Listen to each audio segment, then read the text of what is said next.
Hello friends, this is Shyam Mishra and you are watching Knowledge Graph. Today we are going to talk about a very important topic, एक ऐसा विषय जो हम सब के लिए और आप सब के लिए जानना भी बहुत ज़रूरी है और हम सबका कहीं न कहीं रोज इस प्रॉब्लम से सामना करना पड़ता है। जी हाँ दोस्तों, हम सभी कभी न कभी या तो किसी प्रॉपर्टी को किराए पे लेते हैं या कभी न कभी किसी प्रॉपर्टी को किराए पे देते हैं।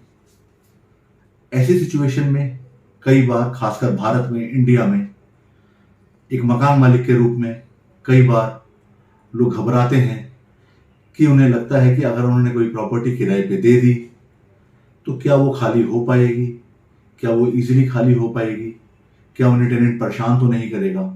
और ऐसे ही कुछ सवालों के जवाब और उसके समाधान के लिए आज मैं ये वीडियो लेके आया हूँ। जी हाँ, जैसा आप सभी जानते हैं, हमारे यहाँ करीब करीब, अगर मैं एक आंकड़ा बताऊँ आपको, तो करीब करीब 1.5 से 2 करोड़ मकान ऐसे हैं जो आज भी खाली अवस्था में पड़े हुए हैं।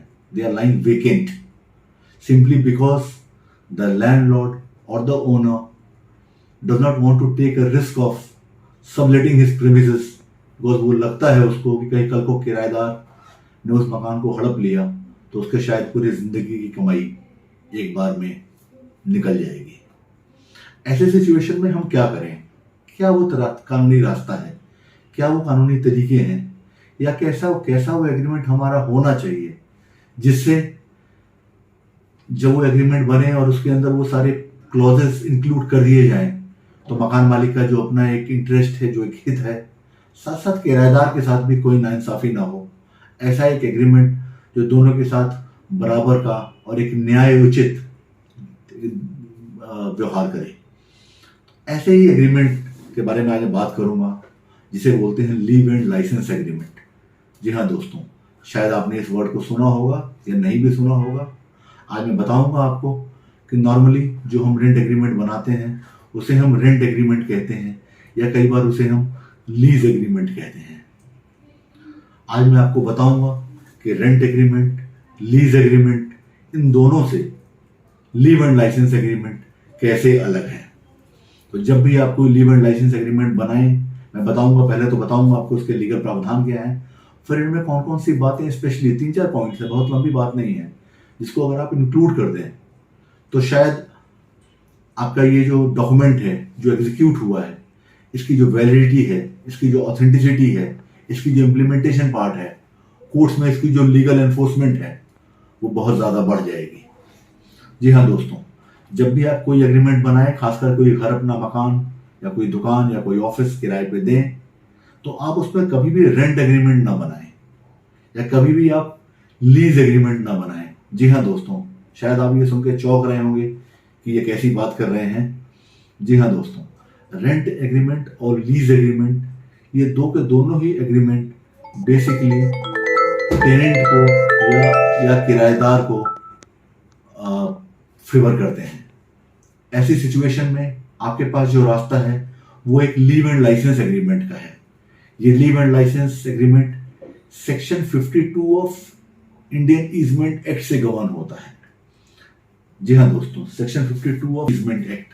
जबकि हमारा जो रेंट एग्रीमेंट है या हमारा जो लीज एग्रीमेंट है, ये ट्रांसफर ऑफ प्रॉपर्टी एक्ट के तहत गवर्न होता है।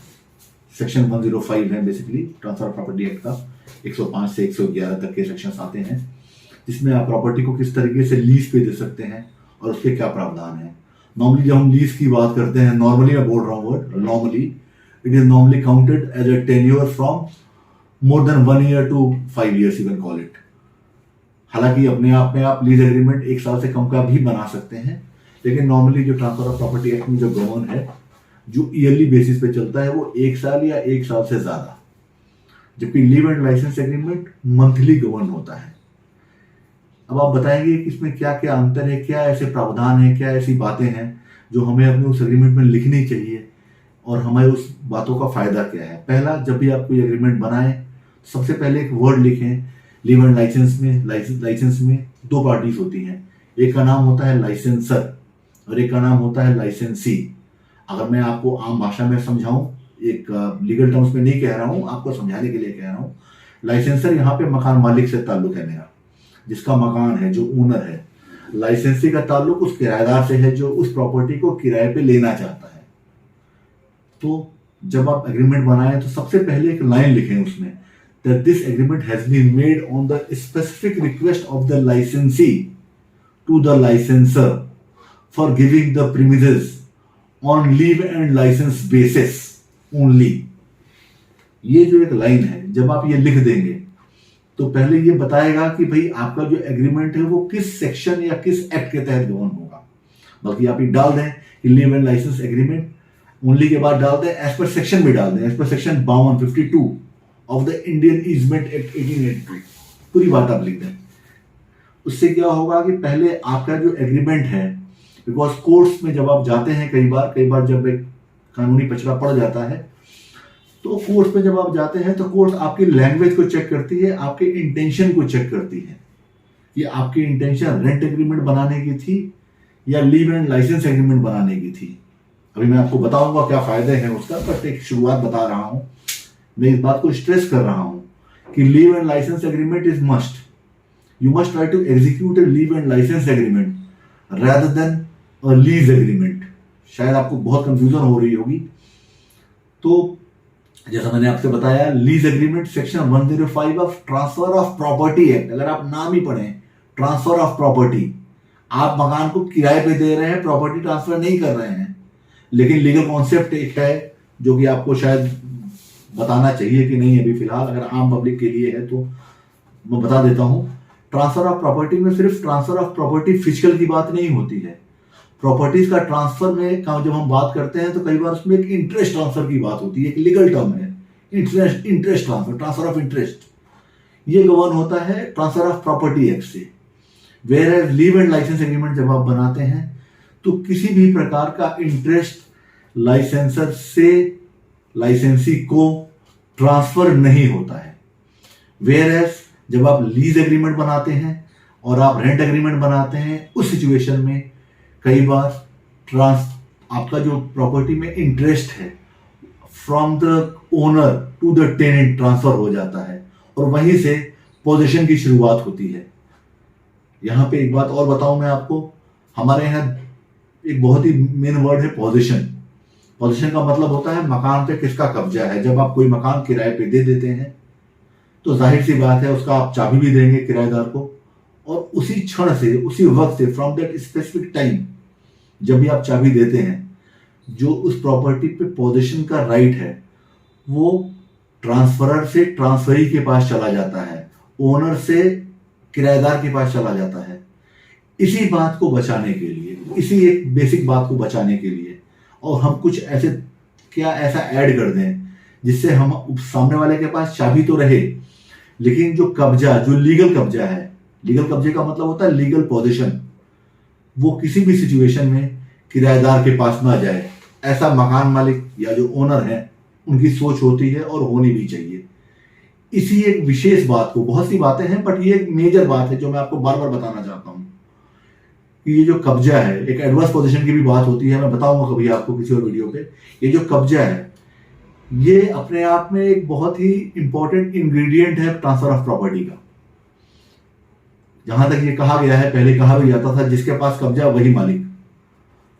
उसी को बचाने के लिए जब भी आप ये एग्रीमेंट बनाएं, आप क्लियरली लिखें, उसमें एक लाइन, सेकंड लाइन लिखें, जैसा मैंने आपको फर्स्ट लाइन बताया कि that the legal ownership and the legal position of the property shall always remain with the licensor. ये लाइन बहुत जरूरी है। यहां पे आपने लाइसेंसर वर्ड भी यूज कर दिया और आपने क्लियरली ये मेंशन कर दिया कि जो इस प्रॉपर्टी का लीगल पोजीशन है, जो कानूनी कब्जा है, वो हर हालत में हमेशा ही मकान मालिक या ओनर के पास रहेगा। तीसरा फायदा क्या होता है, नॉर्मली जब आप एक रेंट एग्रीमेंट बनाते हैं या लीज एग्रीमेंट बनाते हैं तो उसमें किराएदार के पास ये अधिकार होता है कि वो चाहे तो उस प्रॉपर्टी को दोबारा किसी तीसरे आदमी को भी किराए पे दे दे। और ये सिचुएशन बड़ी ग्रिम हो जाती है कई बार जब कोई मामले कोर्ट में चले जाते हैं। तो ये आपने प्रॉपर्टी किसी को किराए पे दी, उसने सामने किसी और को दे दी, सबलेट कर दी, किराए पे दे दी, लीज पे दे दी, तो फिर आप दोनों पार्टियों से झगड़ते रहिए, और ये जो सिचुएशन है ये अपने आप में टेनेंट के फेवर में जाती है, और टेनेंट इसका बहुत ज़्यादा फायदा उठाते हैं। लंबे लंबे हमारे केस लटके रहते हैं, अंत में शायद जीत आपकी होगी, लेकिन उसमें जो वक्त बर्बाद होता है, जो पैसा बर्बाद होता है, जो एक मेंटल ट्रॉमा आपको मिलता है, उन सब चीज़ों से बचने के लिए ये ज़रूरी है कि जो आप डॉक्यूमेंट ये एग्जीक्यूट करेंगे, ये लीव एंड लाइसेंस होगा, रेंट एग्रीमेंट या लीज एग्रीमेंट नहीं होगा, irrespective of the tenure.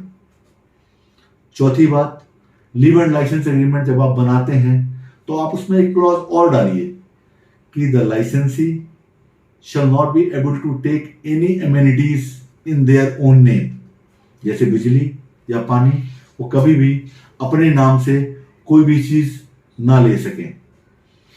Normally क्या होता है कि जब भी आप रेंट एग्रीमेंट बनाते हैं, कई बार किराएदार बिजली या पानी अपने नाम पे ले लेता है, और वहीं से धीरे धीरे कब्जे की शुरुआत होती है। फिर अगर नीयत खराब हो जाए तो फिर मकान मालिक से फिर परेशान हो सकता है, कोर्ट के चक्कर काट सकता है, वकीलों की लंबी लंबी फीस दे सकता है, और फिर अपने मकान को, अपने ही खरीदे हुए मकान को, अपने ही मेहनत से खरीदे हुए प्रॉपर्टी को पाने के लिए उसे एक जद्दोजहद करनी पड़ती है। तो जैसा मैंने आपको बताया, ये जो 2-3-4 पॉइंट हैं, इसका आप विशेष ध्यान रखें जब भी आप एग्रीमेंट बनाएं, लीव एंड लाइसेंस एग्रीमेंट बनाएं। साथ साथ उसमें एक आपको आइडिया और बताऊं मैं, मतलब क्या कर सकते हैं आप उसको, मतलब अनऑफिशियल है but just I am telling you, legal भी है वैसे तो, कि जब भी आप कोई चीज़ किसी को किराए पे दें, उसमें ट्राई करें कि अपनी कोई ना कोई एक चीज़, चाहे अलमीरा हो, फ्रिज हो, कुछ ऐसा रख दें उस प्रॉपर्टी में भी। अगर आपने एक फ्लोर किराए पे दिया है, सपोज करिए फ्लोर पे 4 कमरे हैं, तो अगर आप 4 कमरे किराए पे दे रहे हैं तो उसमें से 3 ही किराए पे दीजिए, 1 कमरा अपने कब्जे में रखिए। उसके साथ साथ कोई अपना सामान, कोई अपना बेड, कोई अपना फ्रिज, कुछ रख दीजिए, और उस बात को अपने उस एग्रीमेंट में बाकायदे लिखिए that the licensor has kept his personal belongings in one room of that floor। बल्कि एक पॉइंट और लिखिए कि there shall be no transfer of interest under any circumstances as per this agreement। ये वर्ड स्पेशली लिखिए, बल्कि ये भी लिखिए, एक लाइन और ऐड कर दीजिए उस एग्रीमेंट में, that this agreement shall not constitute to be a rent agreement or a lease agreement and shall only be considered as a leave and license agreement। ये जब आप बातें क्लियरली लिख देते हैं, बिकॉज कोर्ट में जब आप जाते हैं तो सबसे पहले कोर्ट आपकी इंटेंशन देखती है जो आपके उस एग्रीमेंट में लिखा होता है। कई बार आप कुछ और समझ रहे होते हैं, लेकिन आपके जानकारी के अभाव में, या कई बार कई सारे ऐसे वकील भी होते हैं जिनको जानकारी नहीं होती है, वो रेंट एग्रीमेंट बनवा देते हैं और आप सबको एक मुसीबत में डाल देते हैं। तो आप क्लियरली इन बातों को लिखिए, बार बार जहां तक हो सके इस बात को बार बार मेंशन कीजिए कि ये जो एग्रीमेंट है, this is to be governed by Indian easement act, this is not to be governed by the transfer of property act. तो जब आप ये बातें क्लियरली लिख देंगे तो इससे आपकी जो इंटेंशन है इस एग्रीमेंट के प्रति वो जाहिर हो जाएगी, और फिर कल को कोई मसला अगर कोर्ट में जाता भी है तो कोर्ट का जो फैसला आएगा वो आपके फेवर में होगा हमेशा। इन सब बातों के साथ मैं एक बार और बताऊं कि ऐसी सिचुएशन में इविक्शन भी टेनेंट की बहुत इजीली पॉसिबल हो जाती है अगर ये प्रूव हो जाए कि एग्रीमेंट लीव एंड लाइसेंस है। और खासकर अगर 11 महीने के जो एग्रीमेंट होते हैं उसमें तो बहुत समस्या नहीं आती है, लेकिन फिर भी अगर आप इन बातों का ध्यान रखें, इन प्रावधानों का ध्यान रखें, इन ये 3-4 लाइनों को जरूर मेंशन करें, तो आप शायद किसी भी आने वाली कानूनी पचड़े से बच सकते हैं और आपकी ज़िंदगी खुशहाल रहेगी। और इसके और भी कई सारे पहलू हैं जो मैं किसी और वीडियो में डिस्कस करूंगा। फिलहाल ये 3-4 पॉइंट हैं जो मैं आपको बताना चाहता था। हाँ, एक बात और बताऊं कि किसी भी सिचुएशन में किराएदार के बिजली या पानी इत्यादि ना काटें, बिकॉज वो उसका एक फंडामेंटल राइट है। कई बार क्या होता है कि जब हम किसी को प्रॉपर्टी दे देते हैं और वो खाली नहीं कर रहा होता तो हमें कोई सलाह देता है कि भाई साहब उसकी बिजली पानी काट दो। ऐसा करना लीगली ठीक नहीं है और ये आपके खिलाफ जाएगा। सुप्रीम कोर्ट की भी रूलिंग आई है कि भाई ऐसा किराएदार, ऐसा मकान मालिक नहीं कर सकते, और किसी भी सिचुएशन में उसके फंडामेंटल राइट्स को आप वॉयलेट नहीं कर सकते। पानी, बिजली, हवा, ये सब चीज़ें मकान मालिक हों या मकान किराएदार हों, सबका एक कानूनी अधिकार है। तो इन बातों का भी आप ध्यान रखें। रेंट का वर्ड कभी भी यूज ना करें, अपने एग्रीमेंट में रेंट वर्ड को यूज ना करें, लाइसेंस फी वर्ड यूज करें, या लीज कंसिडरेशन यूज ना करें, लाइसेंस फी यूज करें। तो जब आप लाइसेंस फी करते हैं तो आपके ये माना जाता है कि आप रेंट पे नहीं दे रहे हैं। और साथ साथ एक वर्ड और जो आपको शायद कोई ना बता पाए, इसलिए बट लाइसेंस में एक और कॉन्सेप्ट होता है, दो कॉन्सेप्ट होते हैं बेसिकली, बताऊं आपको कोई भी प्रॉपर्टी जब आप किराए पे देते हैं, एक होता है right to occupy the property और दूसरा होता है right to enjoy the property. ये बहुत सी बेसिक डिफरेंस है। Right to occupy the property leave and licence में गवर्न होता है कि भाई ठीक है वो उसका इस्तेमाल कर रहा है, लेकिन right to enjoy the property ये आपके रेंट कंट्रोल में या आपके लीज में गवर्न होता है। अगर आपने गलती से एंजॉयमेंट वर्ड का यूज कर दिया जाने अनजाने में, या किसी पुराने फॉर्मेट को देख के कॉपी पेस्ट कर दिया, नाम किराएदार मकान मालिक का चेंज कर दिया, तो ऐसी सिचुएशन में आप अपने मकान मालिक को जाने अनजाने किसी एक बड़ी समस्या में डाल देंगे। और मकान मालिक आपके किसी इग्नोरेंस की वजह से, आपके मतलब किसी वकील या कोई जो ब्रोकर है या कोई जो डॉक्यूमेंट राइटर होते हैं, बहुत सारे आजकल ऑफिस खोल के बैठे हुए हैं, वो सिर्फ नाम चेंज करते हैं। चूंकि कोई मसला हुआ नहीं आज तक तो वो उसी पे चलते रहते हैं, लेकिन जब समस्या आती है तो जिसकी प्रॉपर्टी होती है उसकी रातों की नींद खराब हो जाती है। तो ऐसी सिचुएशन में आप कभी भी ये word enjoyment of the property न लिखें, occupy the property, that the licensor authorizes the licensee to occupy the property on leave and license basis only. ये क्लियरली आप मेंशन करें जब भी आप मेंशन करें। साथ में उसमें टेन्योर लिखें, जो भी आपका उसमें टेन्योर जब आप लिखते हैं तो रेंट पीरियड वर्ड यूज ना करें, लाइसेंस पीरियड वर्ड यूज करें। That the licensor gives the property on the request of the licensee for a period of 8 months, 10 months, 11 months जो भी है। ट्राई करें कि हमेशा जो एग्रीमेंट बनाएं आप 11 या 11 महीने से कम का बनाएं, ज़रूरत पड़े तो उसको रिन्यू करें। और साथ में उसमें क्लॉज डालिए कि the licensor this agreement shall automatically stand terminated oblique cancelled after the expiry of the agreement. साथ में एक नोटिस क्लॉज भी डालें 1 महीने का कि किसी भी अवस्था में मकान मालिक या किराएदार जो इस मकान से जाना चाहे या मकान मालिक का किराएदार को हटाना चाहे, तो ऐसी सिचुएशन में यहाँ पे मैं मकान मालिक किराएदार जो बोल रहा हूँ सिर्फ आपको समझाने के लिए बोल रहा हूँ। जब आप वर्ड यूज करेंगे तो लाइसेंसर यूज करेंगे मकान मालिक के लिए, लाइसेंसी यूज करेंगे किराएदार के लिए। Please understand my dear friends, I am just trying to make it simple, इसलिए मैं आपसे कह रहा हूँ किराएदार या मकान मालिक। लेकिन जब आप इस एग्रीमेंट को बनाएंगे तो लाइसेंसर और लाइसेंसी वर्ड का ही इस्तेमाल करेंगे किसी भी अवस्था में, किसी भी सूरत में। Rent, lease, lessor, lessee, lease period, rent period, इन सब का इस्तेमाल नहीं करेंगे, रेंट वर्ड का भी इस्तेमाल नहीं करेंगे। ये मैं आपको क्लियरली बता रहा हूं। अगर आप इन बातों का ध्यान रखिए और अगर आप चाहें तो मैं बेसिकली इसमें स्पेशलाइजेशन रखता हूं और आप हमें अप्रोच कर सकते हैं फॉर एग्जीक्यूटिंग प्रॉपर डीड जो आपके फेवर में होगी। किराएदार का भी उस पर हितों का ध्यान रखा जाएगा, बट हमारा बेसिक पर्पस जो इस वीडियो को बनाने का है वो ये है कि किसी भी अवस्था में मकान मालिक द्वारा अपने मेहनत से कमाई गई इस प्रॉपर्टी या ये जो प्रॉपर्टी बनाई है उसने अपने खून पसीने से, वो किसी भी अवस्था में ना किसी वकील के चालाकी या बेवकूफ़ी या डॉक्यूमेंट राइटर के चालाकी या बेवकूफ़ी या उस व्यक्ति के खुद के इग्नोरेंस की वजह से उसकी गाढ़ी कमाई, उसकी मेहनत की कमाई के द्वारा बनाया गया ये प्रॉपर्टी किसी भी सूरत में टेनेंट के पास जाने अनजाने न चली जाए या चली जाए और उसको उसके लिए वापस लेने के लिए धक्के खाने पड़े। साथ साथ आप ये भी एक क्लॉज यूज कर सकते हैं that the licensor has the right to use the police force in case of breach of conduct, breach of any of the conditions by the licensee। ये सारे आप प्रावधान ऐड कर सकते हैं जो कि बेसिकली लाइसेंसर के फेवर में रहेंगे, बिकॉज इसमें लाइसेंसी का ज़्यादा कुछ बिगड़ता नहीं है। लाइसेंसी तो सिर्फ किराया देता है। ऐसा बहुत ही रेयर होता है कि कोई लाइसेंसी किराया दे रहा हो और ठीक से व्यवहार कर रहा हो और लाइसेंसर उसको कहे कि नहीं तुम खाली कर दो।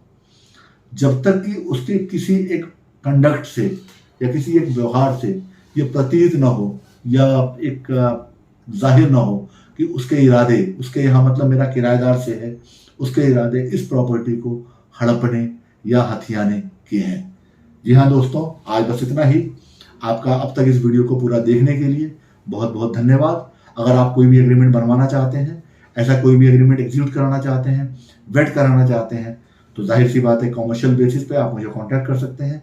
मेरा मोबाइल नंबर है 8799740026।